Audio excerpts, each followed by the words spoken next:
근데 최근에 블루아울이 펀드 환매 중단을 선언하면서 되게 시장이 시끄럽죠. 그래서 오늘은 이 소식에 대해서 간단히 알아보고 우리가 어떻게 대응해야 될지 한번 같이 생각해보는 시간을 가져보도록 하겠습니다. 네, 먼저 사모신용 시장이 성장하게 된 배경부터 한번 살펴보겠습니다. 2008년 금융위기 이전까지는 주로 대형 상업은행들이 기업들에게 돈을 빌려줬는데요. 그런데 이제 금융위기가 터지자 전 세계적으로 은행에 대한 규제가 대폭 강화됐습니다. 이때 미국에서는 크리스토퍼 도드 상원 의원과 바니 프랭크 하원 의원의 주도하에 금융시장 안정화를 위한 도드 프랭크법이 통과됩니다. 이 도드 프랭크법의 주요 내용은 다음과 같은데요. 일단 먼저 볼커룰이라고 은행이 이제 자기 돈으로 주식, 선물, 파생상품, 사모펀드 이런 위험 자산에 투자하는 걸 금지시켰고요. 두 번째로는 자기 자본 비율을 상향시켰는데, 이게 쉽게 말하면 은행이 1억을 빌려주면 뭐 자기 자본 비율이 10%다 하면은 1,000만 원은 실제 장부에 갖고 있어야 되는 그런 것들을 이야기하는데요. 이 자기 자본 규모가 글로벌 금융위기 이후로는 은행에 대한 규제가 강화되면서 좀 더 비율이 높아졌습니다. 중요한 게 세 번째인데요. 위험 자산을 이제 가중평가하게 됐습니다. 그러니까 위험한 자산에 돈을 빌려줄수록 더 많은 자기 자본 비율을 요구한다는 거죠.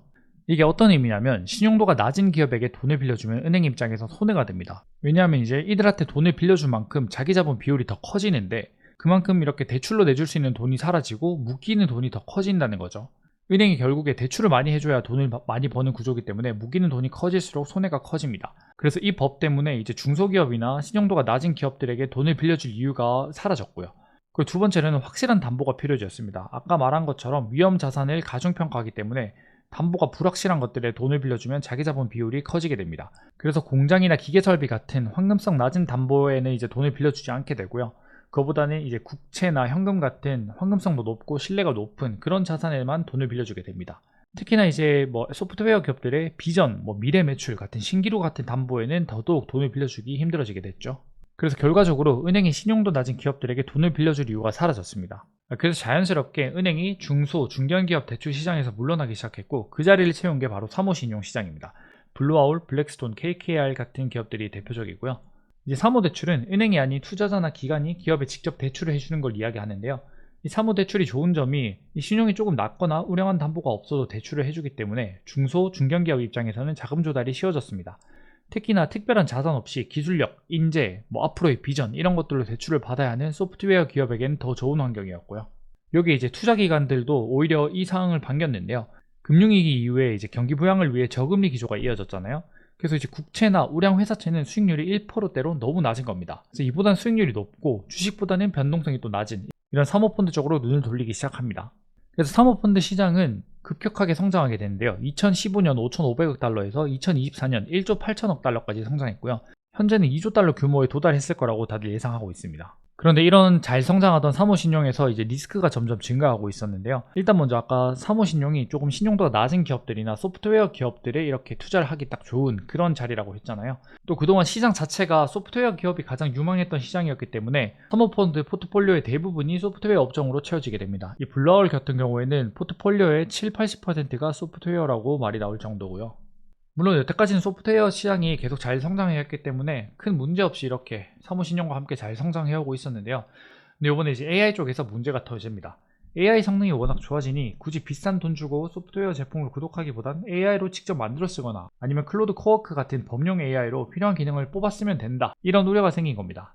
그러다 보니 소프트웨어 기업들 주가가 급락하고 이 기업들의 주식을 많이 보유한 사모펀드들의 재정 건전성에 의심이 가기 시작합니다.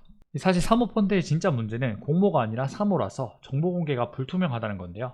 이 AI 위협으로 소프트웨어 주식이 떨어졌는데 이게 블루아울 펀드 수익률에 얼마나 지장이 갔을지, 또 여기에 투자한 기관들의 손실은 어떨지, 이런 정보가 공개가 안 되는 게 큰 문제입니다.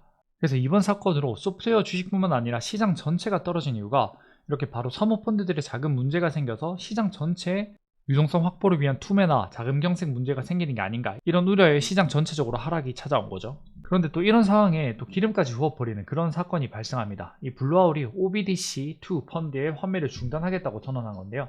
OBDC2는 블루아울의 비상장 펀드 중 하나로 총 183개 회사에 투자하며 소프트웨어 및 AI 데이터 센터 투자 비중이 높은 펀드입니다. 이 주요 고객이 기관 및 고액 자산가인데요. 여태까지는 AI 인프라 쪽이 워낙 좋았기 때문에 수익률도 높고 신규 자금 진입 수요도 많은 인기 펀드였습니다. 그런데 최근에 소프트웨어랑 AI 데이터 센터 두 곳 모두 주가 흐름이 좋지 않았잖아요. 그러면서 25년 3분기부터 자금을 빼려는 수요가 급증합니다.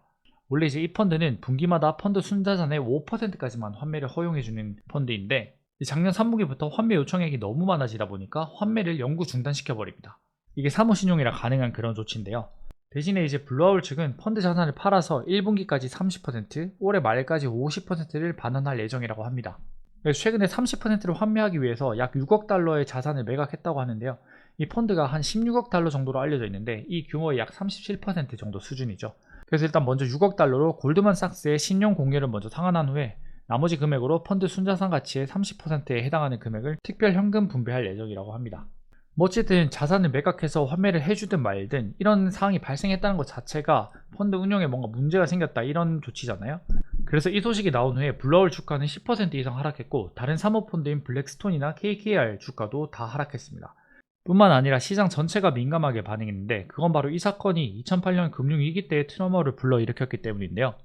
금융위기 직전인 2007년 8월에도 이와 비슷한 사건이 벌어졌습니다. 그때 프랑스 최대 은행인 BNP 파리바와 미국의 베어 스탠스가 모기지 관련 펀드 환매를 중단했거든요.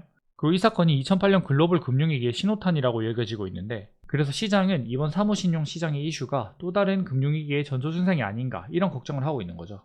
특히나 이 사모대출은 일반 은행 대출과 달리 규제에 사각지대에 있고 내부 정보도 제대로 공개될 의무가 없기 때문에 이게 얼마나 상태가 심각한 건지 정확히 파악하기가 어려서 이 시장의 불안감이 점점 커지고 있는 상태입니다. 그래서 이 문제에 대해서 우리 같은 일반 투자자들이 어떻게 대응해야 될까 이걸 생각해보면 사실 상당히 참 어려운 문제입니다. 이 대형 기관에서도 완전히 파악하기 힘든 사모펀드 내부 정보를 우리 같은 일반 투자자가 일단 정확히 알 수가 없고요. 뭐 예를 들어 블루아울 포트폴리오가 어떻게 구성되어 있고 자금 상황은 어떤지 이런 걸 우리가 알 수가 없고 거기서 또 공개 의무가 없기 때문에 이렇게 정확한 정보를 가지고 판단을 내리는 건 좀 어려운 상황입니다. 근데 이제 다만 주의 깊게 봐야 할 문제임에는 틀림없는 것 같습니다. 일단 사모금융시장 규모가 예전보다 훨씬 커졌고요. 아까 2조 달러라고 했죠? 그리고 사모펀드들이 소프트웨어나 AI 기업들에 이제 대출을 해줬기 때문에 만약에 문제가 생기면 이 기업들 쪽에도 자금 문제가 생길 수 있고요.